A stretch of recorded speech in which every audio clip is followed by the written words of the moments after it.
Mutton मसाला बनवणार आहे. त्याच्यानंतर अद्रक पेस्ट,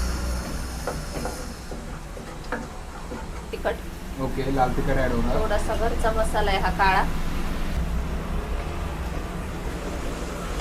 आणि ही आहे कांद्याची ग्रेव्ही. ओके. नंतर ऍड होणार कोथिंबीर. त्यानंतर बॉईल सूप याच्यात ऍड होणार. सुपामध्येच पूर्ण बनतं, पाणी घालत नाही त्याच्यात. ओके. कारण आम्ही सूप जे बनवतो ना हां, तर ते पीसच्या हिशोबाने बनवतो, म्हणजे पीस पण शिल्लक राहिले नाही पाहिजे आणि सूप पण शिल्लक नाही राहिलं ओके. पाहिजे. असं असतं. 6 पीस. ओके. झाला मटन मसाला. ओके, तर आपलं बघू शकता मटन मसाला इथे तयार झालेला आहे. तर दोघांचं- आता आपला मटन मसाला इथे तयार झाला बघू शकता.